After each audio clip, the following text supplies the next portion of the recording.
Plus and commerce അക്കൗണ്ടൻസിയിലെ first ചാപ്റ്ററാണ് introduction to accounting. നിങ്ങളുടെ ടെക്സ്റ്റിലെ ഫസ്റ്റ് ചാപ്റ്ററിൻ്റെ എല്ലാ നോട്ട്സും അടങ്ങുന്ന ഒരു ഒറ്റ PDF ആണ് നിങ്ങളുടെ കയ്യിൽ ഇപ്പോൾ ഇരിക്കുന്നത് അല്ലേ. ഈ ഒരു PDF കൃത്യമായിട്ട് പഠിച്ചാൽ തന്നെ ആ ഒരു ചാപ്റ്ററിൽ നിന്ന് എന്ത് ക്വസ്റ്റ്യൻ വന്നാലും നിങ്ങൾക്ക് കൃത്യം ആൻസർ എഴുതാൻ പറ്റും. അപ്പോൾ എന്തായാലും നമുക്ക് നോക്കാം. Meaning of accounting. എന്താണ് അക്കൗണ്ടിങ്ങിൻ്റെ meaning? Accounting is called language of business. നമ്മൾ ബിസിനസ്സിൻ്റെ ലാംഗ്വേജ് ആയിട്ടാണ് നമ്മൾ എന്ത് കണക്കാക്കുന്നത്? അക്കൗണ്ടിങ്ങിനെ കണക്കാക്കുന്നത്. ബിസിനസ്സിൻ്റെ ലാംഗ്വേജ് ആണ് അക്കൗണ്ടിങ് എന്ന് പറയുന്നത്. ബിസിനസ്സിൻ്റെ ട്രാൻസാക്ഷനും കാര്യങ്ങളൊക്കെ എന്താണ് നമ്മൾ അക്കൗണ്ടിങ്ങിലൂടെയാണ് ചെയ്യുന്നത്. അതുകൊണ്ട് തന്നെ എന്തെന്ന് പറയും? അക്കൗണ്ടിങ് എന്ന് പറയുന്നത് ബിസിനസ് ലാംഗ്വേജ് ആണ്. It is an information system that receive data, process it and provide useful information to various users for decision making. നമുക്കറിയാം, നമ്മൾ ഡേറ്റാസ് റിസീവ് ചെയ്യാനല്ലേ കമ്പ്യൂട്ടർ ആപ്ലിക്കേഷനിൽ പഠിക്കുന്ന കണക്കിന് തന്നെ ഇവിടെ നമ്മൾ എന്ത് ചെയ്യുന്നുണ്ട്? ഡേറ്റാസ് റിസീവ് ചെയ്യുന്നുണ്ട്. എന്നിട്ട് എന്താണ്, അതൊരു പ്രോസസ്സൊക്കെ ചെയ്ത് നല്ല ഓർഗനൈസ്ഡ് ആക്കി ഒരു യൂസ്ഫുൾ ഇൻഫർമേഷനാക്കി മാറ്റുകയാണ്. എന്തിനു വേണ്ടിയിട്ട്? കുറച്ച് യൂസേഴ്സിന് കൊടുക്കാനായിട്ട്. നമ്മുടെ ബിസിനസ്സുമായിട്ട് റിലേറ്റ് ചെയ്ത് നിൽക്കുന്ന സ്റ്റേക്ക് ഹോൾഡേഴ്സ് എന്ന് പറയും. അവർക്ക് കൊടുക്കാൻ വേണ്ടിയിട്ട് നമ്മൾ എന്ത് ചെയ്യും? ഈ ഒരു അക്കൗണ്ടിങ് ഇൻഫർമേഷൻസ് റെഡിയാക്കും. എന്തിനു വേണ്ടിയിട്ടാണ്? അവർക്ക് ഡിസിഷൻ എടുക്കാനായിട്ട്. ഒരു ബിസിനസ്സിലേക്ക് ഇൻവെസ്റ്റ് ചെയ്യണോ വേണ്ടേ, ഇല്ലെങ്കിൽ ആ ബിസിനസ്സിൻ്റെ ഒരു പൊസിഷൻ എന്താണ്, ഇതൊക്കെ കണ്ടുപിടിക്കാൻ വേണ്ടിയിട്ടാണ് നമ്മൾ എന്ത് ചെയ്യുന്നത്? അക്കൗണ്ടിങ് ചെയ്യുന്നത് അല്ലേ. അക്കൗണ്ടിങ് എന്ന് പറയുന്നത് ബിസിനസ്സിൻ്റെ ലാംഗ്വേജ് ആണ്. ഇവിടെ ഡെഫിനിഷൻ കൊടുത്തിട്ടുണ്ട്. നമുക്കറിയാം, പൊതുവേ പറഞ്ഞു വരുന്നൊരു കാര്യമുണ്ട്, ഈ ഡെഫിനിഷൻ കാണാതെ പഠിക്കണം എന്നുള്ളത്. പരീക്ഷയുടെ ബേസിൽ ഇത് കാണാതെ പഠിക്കുക തന്നെ വേണം. പിന്നെ നിങ്ങൾക്കൊരു ഇൻ്റർവ്യൂ കാര്യങ്ങളൊക്കെ പോകുമ്പോൾ ചിലപ്പം അവിടെ അക്കൗണ്ടിങ്ങിൻ്റെ ഡെഫിനിഷൻ ചോദിക്കാം. അത് പറയാൻ പറ്റില്ല. എന്നാലും നോർമലി നമുക്ക് വേറെ എവിടെയൊക്കെ ആവശ്യമുണ്ടെന്ന് വെച്ചാൽ ഒരു ബേസിക്കായിട്ട് ഇത് മനസ്സിലാക്കി വെക്കാനായിട്ട് ഈ ഒരു ഡെഫിനിഷൻ പഠിക്കുന്നത് നല്ലതായിരിക്കും കേട്ടോ. അപ്പോൾ എന്തായാലും നോക്കിയോളൂ അക്കൗണ്ടിങ്ങിൻ്റെ definition. According to American institute of certified public accountants നൽകിയിട്ടുള്ള ഒരു ഡെഫിനിഷനാണിത്. നോക്കിയോളൂ. Accounting is the art of recording, classifying, summarizing in a significant manner and in terms of money, transactions and events which are part at least of a financial character and interpreting the result thereof. ഇത് കാണാതെ പഠിക്കുക. നമുക്ക് എന്താണ് അത്ര important ആണ്. കാരണം എന്ന് വെച്ചാൽ ഈ പരീക്ഷയ്ക്ക് നിങ്ങൾക്ക് എന്തായാലും ചോദിക്കും. യൂണിറ്റ് ടെസ്റ്റിനൊക്കെ നിങ്ങൾക്ക് എന്തായാലും ചോദിക്കും. അപ്പോഴും നമ്മുടെ American institute of certified public accountants പറഞ്ഞിട്ടുള്ളത് എന്താണ്? Accounting is an art of recording. Accounting എന്ന് പറഞ്ഞാൽ ഒരു കലയാണ്. എന്തിൻ്റെ കലയാണ്? Art of recording. റെക്കോർഡ് ചെയ്യുക. അവിടെ എന്തൊക്കെയാണ് നടക്കുന്നത്? നമ്മൾ റെക്കോർഡ് ചെയ്യുന്നു. ആദ്യം നമ്മുടെ ബിസിനസ് ട്രാൻസാക്ഷൻസിനെയൊക്കെ എന്ത് ചെയ്യാണ്? നമ്മൾ റെക്കോർഡ് ചെയ്ത് വെക്കുകയാണ്, എഴുതി വെക്കുകയാണ്. എന്നിട്ട് അത് ക്ലാസിഫൈ ചെയ്യുന്നു. ആ ഓരോ ട്രാൻസാക്ഷൻ്റെയും നേച്ചറിൻ്റെ ബേസിൽ, അതിൻ്റെ സ്വഭാവത്തിൻ്റെ ബേസിൽ നമ്മൾ എന്ത് ചെയ്യാണ്? ക്ലാസിഫൈ ചെയ്യുകയാണ്. എന്നിട്ട് എന്താണ്? സമ്മറൈസ് ചെയ്യുന്നു. എന്നിട്ട് അത് ഓരോന്നും നമ്മൾ സമ്മറൈസ് ചെയ്യുകയാണ്, ഓരോ നമ്മൾ വിലയിരുത്തുകയാണ്. ഇൻ എ സിഗ്നിഫിക്കൻറ്റ് മാനർ നമ്മൾ അക്കൗണ്ടിങ് പ്രിൻസിപ്പിൾസും കാര്യങ്ങളും യൂസ് ചെയ്തുകൊണ്ട് അത് സമ്മറൈസ് ചെയ്യുകയാണ്. In a terms of money എന്താണ്? എന്തിൻ്റെ ടേംസിലാണ്? മണി ടേംസിൽ. Transactions and even which are part at least of a financial character and interpreting the result thereof. നമ്മൾ എന്ത് ചെയ്യണം? മണിയുടെ ബേസിൽ നമ്മൾ ഇതിനെയൊക്കെ സമ്മറൈസ് ചെയ്യുന്നു, അത് ക്ലാസിഫൈ ചെയ്യുന്നു, എന്നിട്ട് ഇൻ്റർപ്രറ്റ് ചെയ്യുകയാണ്. ഇതിൻ്റെ റിസൾട്ട് നമ്മൾ എന്താണ്? ഇൻ്റർപ്രറ്റ് ചെയ്യുകയാണ്. ഇതൊക്കെ ഒരു ഫിനാൻഷ്യൽ ക്യാരക്ടേഴ്സാണ്. ഇതിനെ നമ്മൾ എന്ത് ചെയ്യാണ്? ഇൻ്റർപ്രറ്റ് ചെയ്ത് വെക്കുകയാണ്. ഇതാണ് അക്കൗണ്ടിങ് എന്ന് പറയുന്നത്. നമുക്ക് കിട്ടുന്ന റെക്കോർഡ്സ് നമുക്ക് കിട്ടുന്ന ട്രാൻസാക്ഷൻസ് റെക്കോർഡ് ചെയ്യുന്നു, ക്ലാസിഫൈ ചെയ്യുന്നു, സമ്മറൈസ് ചെയ്യുന്നു, റിസൾട്ട് ഇൻ്റർപ്രറ്റ് ചെയ്യുന്നു. ഇതാണ് നമ്മുടെ അക്കൗണ്ടിങ് എന്ന് പറയുന്നത്.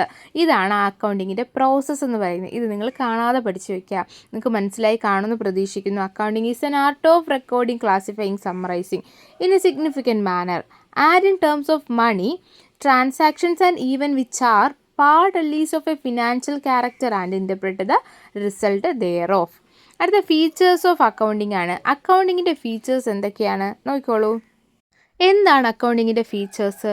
ഇവിടെ 4ആയിട്ട് ഡിവൈഡ് ചെയ്തിട്ടുണ്ട് ഫീച്ചേഴ്സിനെ. നോക്കിക്കോളൂ. Economic event, identification, measurement, recording and communication, organisation, interested users of information. ഇത്രയും ഫീച്ചേഴ്സിൻ്റെ ഭാഗമായിട്ട് വരുന്നതാണ്.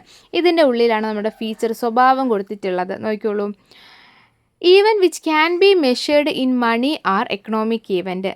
മണി ടേംസിൽ നമുക്ക് മെഷർ ചെയ്യാൻ പറ്റുന്ന ഈവൻറ്റിനെ എല്ലാം വിളിക്കുന്ന പേരെന്താണ്? എക്കണോമിക് ഈവൻ്റ് എന്നാണ് അല്ലേ.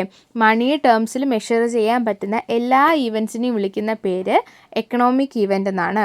എക്സ്റ്റേണൽ ഈവൻ്റ് എന്ന് വെച്ചാൽ എന്താണ്? ട്രാൻസാക്ഷൻ ബിറ്റ്വീൻ 2 more എൻറ്റിറ്റീസ്, രണ്ടോ അതിലധികമോ ബിസിനസ് സ്ഥാപനങ്ങൾ തമ്മിൽ നടത്തുന്ന ട്രാൻസാക്ഷൻസ്. ഇപ്പോൾ എ എന്നൊരു ബിസിനസ് സ്ഥാപനമുണ്ട്, ബി എന്നൊരു ബിസിനസ് സ്ഥാപനമുണ്ട്. എ എന്ന് പറയുന്നത് ഒരു പ്രൊഡക്ഷൻ കമ്പനിയാണ്, ഒരു പ്ലാസ്റ്റിക്കിൻ്റെ പ്രൊഡക്ഷൻ കമ്പനിയാണ്. ബി എന്ന് പറയുന്നത് ബോട്ടിൽസ് വിൽക്കുന്ന കമ്പനിയാണെന്ന് വിചാരിച്ചോളൂ. നമ്മുടെ വാട്ടർ ബോട്ടിലില്ലേ, രണ്ടും രണ്ട് എൻറ്റിറ്റിയാണ്, രണ്ട് ബിസിനസ്സാണ് അല്ലേ. ആ രണ്ട് ബിസിനസ്സിലും നടക്കുന്ന എന്താണ്? പ്രൊഡക്ഷനും അതുപോലെ എന്താണ്? സെല്ലിങ്ങുമാണ്. അപ്പോൾ ഇവരെന്ത് ചെയ്യാണ്? ഒരു ബിസിനസ് സ്ഥാപനത്തിൽ നിന്ന്, ആ ഒരു പ്ലാസ്റ്റിക് മാനുഫാക്ചർ ചെയ്യുന്ന ബിസിനസ് സ്ഥാപനത്തിൽ നിന്ന് പ്ലാസ്റ്റിക് വാങ്ങുകയാണ്, എന്നിട്ട് ഇവരിപ്പുറത്ത് വിൽക്കുകയാണെന്ന് വിചാരിച്ചോളൂ. അപ്പോൾ ഈ വാങ്ങുമ്പോൾ ട്രാൻസാക്ഷൻ നടക്കില്ലേ അല്ലേ? അവരുടെ കയ്യിൽ നിന്ന് ഒരു സാധനം വാങ്ങും, നമ്മൾ അവർക്ക് എന്ത് കൊടുക്കണം? പൈസ കൊടുക്കണം. അതൊരു ട്രാൻസാക്ഷനാണ്. അപ്പോൾ എക്സ്റ്റേണൽ ആയിട്ടുള്ള ഈവൻ്റാണ് അവിടെ നടന്നത്. രണ്ടോ അതിലധികമോ ബിസിനസ് സ്ഥാപനങ്ങൾ അവിടെ എന്ത് ചെയ്യുകയാണ്? ഒരു ട്രാൻസാക്ഷനിൽ ഏർപ്പെടുകയാണ്. അത് എക്സ്റ്റേണൽ ഈവൻ്റ് എന്ന് പറയും. അപ്പോൾ ഇൻറ്റേർണൽ ഈവൻ്റ് എന്തായിരിക്കും? Event occurring within the organisation. ഒരു ഓർഗനൈസേഷൻ്റെ ഉള്ളിൽ തന്നെ എന്താണ്? ഈവൻ്റ് നടക്കുകയാണ്, നമ്മുടെ ട്രാൻസാക്ഷൻ നടക്കുകയാണ് എങ്കിൽ അത് ഇൻറ്റേർണൽ ഈവൻ്റ് എന്ന് പറയും. അപ്പോൾ എക്സ്റ്റേണൽ ഈവൻ്റ് എന്ന് പറയുമ്പോൾ രണ്ടോ അതിലധികമോ ബിസിനസ് സ്ഥാപനങ്ങൾ തമ്മിൽ നടക്കുന്നത് എക്സ്റ്റേണൽ ഈവൻറ്റും, നമ്മുടെ ബിസിനസ്സിൻ്റെ ഉള്ളിൽ തന്നെ നടക്കുന്ന എക്കണോമിക് ഈവൻറ്റിന് എന്തെന്ന് പറയും? ഇൻറ്റേർണൽ ഈവൻ്റ് എന്ന് പറയും. അടുത്തത് രണ്ടാമത്തെ ഫീച്ചറാണ് identification, measurement, recording and communication. എന്താണ് identification? Selecting transaction to be recorded. നമ്മൾ റെക്കോർഡ് ചെയ്ത് വെച്ചിട്ടുള്ള ട്രാൻസാക്ഷൻസ് സെലക്ട് ചെയ്യുക. Measurement, expressing in monetary terms. അത് എന്തിൻ്റെ ഇതിലാണ് മെഷർ ചെയ്തിട്ടുള്ളത്? എക്കണോമിക് ആയിട്ടാണ് അല്ലേ. നമ്മുടെ മണി ടേംസിലാണ് നമ്മൾ എന്ത് ചെയ്തിട്ടുള്ളത്? ട്രാൻസാക്ഷൻസ് റെക്കോർഡ് ചെയ്തിട്ടുള്ളത്. Recording, entering in books of accounts. നമുക്ക് കുറച്ച് ബുക്സ് ഓഫ് അക്കൗണ്ട്സ് ഉണ്ട്, നിങ്ങൾ ഇനി അത് പഠിക്കും. നമുക്ക് എന്താണ് അക്കൗണ്ടിങ് ഒക്കെ ചെയ്യണമെങ്കിൽ കുറച്ച് ബുക്സ് ഓഫ് അക്കൗണ്ട്സ് ഉണ്ട്, അതിലൊക്കെ നമ്മൾ എന്ത് ചെയ്യണം? എൻറ്റർ ചെയ്യണം. നമുക്ക് നടന്നിട്ടുള്ള ട്രാൻസാക്ഷൻസ് ഒക്കെ നമ്മൾ വരിയായിട്ട് എന്താണ്? എൻറ്റർ ചെയ്ത് വെക്കുകയാണ്. അതാണ് റെക്കോർഡിംഗ് എന്ന് പറയുന്നത്. അതൊരു ഫീച്ചറാണ്.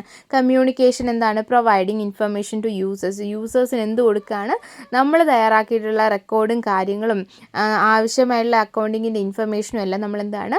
സ്റ്റേക്ക് ഹോൾഡേഴ്സിന് അഥവാ യൂസേഴ്സിന് പ്രൊവൈഡ് ചെയ്യുകയാണ്. ഇതാണ് രണ്ടാമത്തെ ഫീച്ചേഴ്സിൽ വരുന്നത്. മൂന്നാമത്തത് organisation. Accounting is related to a business organisation. Accounting എന്ന് പറയുമ്പോൾ എന്ത് റിലേറ്റ് ചെയ്തിട്ട് വരുന്നതാണ്?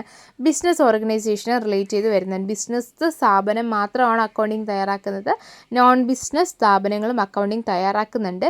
എങ്കിലും ഏറ്റവും കൂടുതൽ മസ്റ്റായിട്ട് തയ്യാറാക്കേണ്ടത് ബിസിനസ് സ്ഥാപനങ്ങളാണ്. അടുത്തത് ഇൻട്രസ്റ്റഡ് യൂസേഴ്സ് ഓഫ് ഇൻഫർമേഷൻ.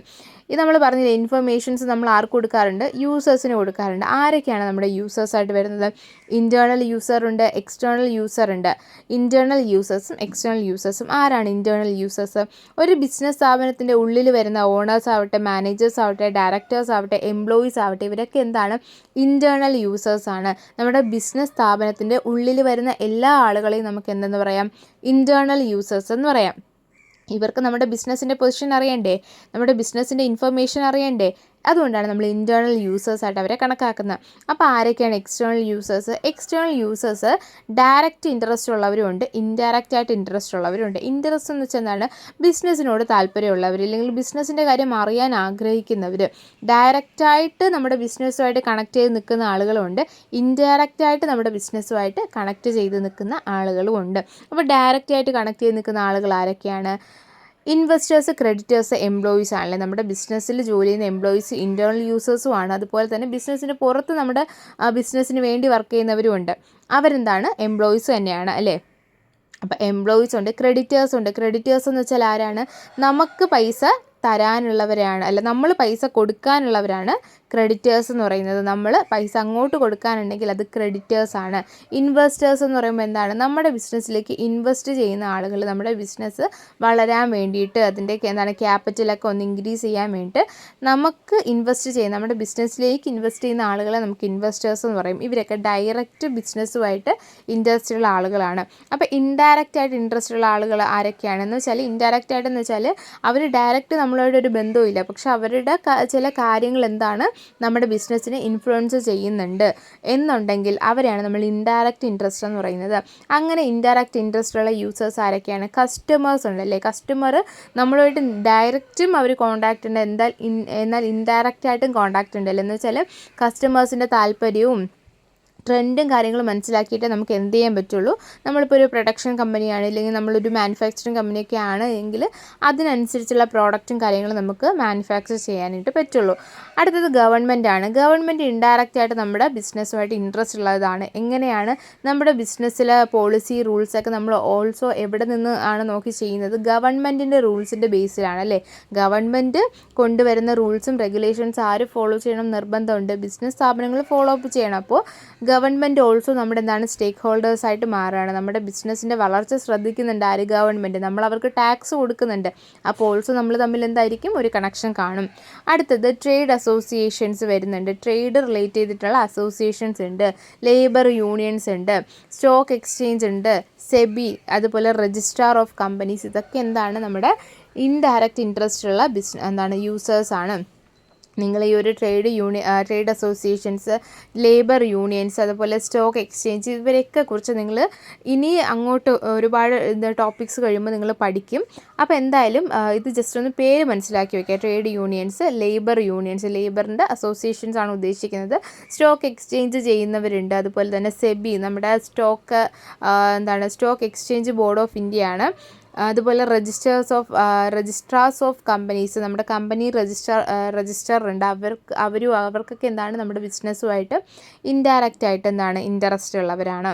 ഇത്രയാണ് നമ്മുടെ ഫീച്ചേഴ്സ് ഓഫ് അക്കൗണ്ടിങ്ങിൽ വരുന്നത്. നിങ്ങൾക്ക് മനസ്സിലായി കാണുമെന്ന് പ്രതീക്ഷിക്കുന്നു. ഫീച്ചേഴ്സ് ഓഫ് അക്കൗണ്ടിങ് നാലായിട്ട് ഡിവൈഡ് ചെയ്തിട്ടുണ്ട്. എക്കണോമിക് ഇവൻ്റ് ഉണ്ട്, identification, measurement, recording and communication ഉണ്ട്, ഓർഗനൈസേഷൻ ഉണ്ട്, ഇൻട്രസ്റ്റഡ് യൂസേഴ്സ് ഓഫ് ഇൻഫർമേഷൻ ഉണ്ട്. അടുത്തത് ബ്രാഞ്ചസ് ഓഫ് അക്കൗണ്ടിങ് ആണ്. അക്കൗണ്ടിങ്ങിൻ്റെ ബ്രാഞ്ചിനെ മൊത്തം 3ആയിട്ടാണ് ഡിവൈഡ് ചെയ്തിട്ടുള്ളത്. അക്കൗണ്ടിങ്ങിൻ്റെ ബ്രാഞ്ച് മൊത്തം 3 തരത്തിലാണ് ഡിവൈഡ് ചെയ്തിട്ടുള്ളത്.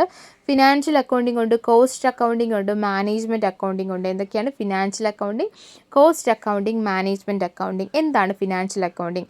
Concerned with the summary analysis and reporting of financial transactions, prepare financial statement for public use. അപ്പോൾ ഇവിടെ ഇവരെന്ത് ചെയ്യുന്നതാണ്? സമ്മറൈസ് ചെയ്യുന്നു. നമ്മുടെ അക്കൗണ്ടിങ് ട്രാൻസാക്ഷൻസ് ഒക്കെ സമ്മറൈസ് ചെയ്യുന്നു, അത് വിലയിരുത്തുന്നു, അനലൈസ് ചെയ്യുന്നു, അതുപോലെ റിപ്പോർട്ട് ചെയ്യുന്നു, ഓഡിറ്റിംഗ് ഒക്കെ ചെയ്യുന്നത് ഫിനാൻഷ്യൽ അക്കൗണ്ടിങ്ങിലാണ്.